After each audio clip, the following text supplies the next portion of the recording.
ইংরেজি কি? বেরি। বেরি মানে হচ্ছে ব্ল্যাকবেরি। ব্ল্যাকবেরি মানে কালো। এটা খেলে শরীরে আমাদের যে রক্ত আছে না, রক্ত আছে আমাদের শরীরে, রক্ততে অনেক সময় ময়লা জমে। রক্ততে অনেক সময় কি জমে?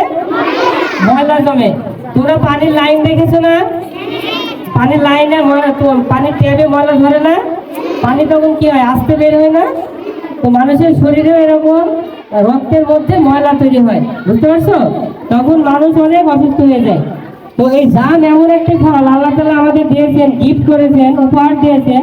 সেটি হচ্ছে এই জাম খেলে মানুষের রক্ত পরিশোধন হয়, মানে রক্তটা পরিষ্কার হয়, বুঝতে পারছো? তাহলে আমাদের জাম খাওয়ার দরকার আছে না নাই? জাম খাওয়ার দরকার আছে। এটা হচ্ছে আপেল। আপেল আমাদের দেশে হয় না, এটা বিদেশি ফল।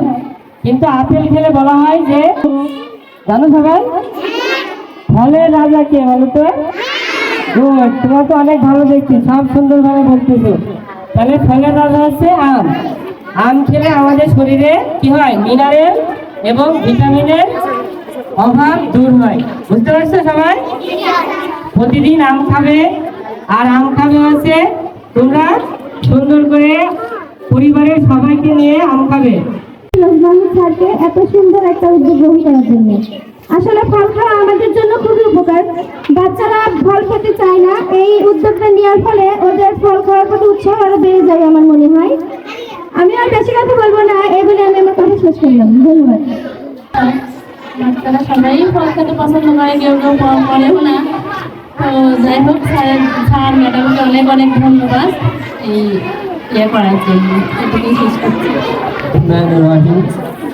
আজকের ফল উৎসবের এই বিদ্যালয়ের সম্মানিত প্রধান শিক্ষক মহোদয়, সম্মানিত সহকারী শিক্ষক শিক্ষিকা, আমার সামনে আমার ধন্যবাদ জানাই আমাদের প্রতিভা মডেল একাডেমির প্রতিষ্ঠাতা প্রধান শিক্ষক সুরেল মাহমুদ স্যারকে।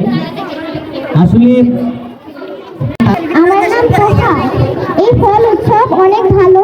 এই ফল উৎসবের মাধ্যমে আমরা ফলের ব্যাপারে অনেক কিছু জানতে পারবো। ফল খাওয়ার প্রতি আমাদের আগ্রহ হবে এবং আমরা অনেক বেশি মজা করতে পারবো। এই প্রোগ্রামটি অনেক ভালো, আমার অনেক ভালো লেগেছে।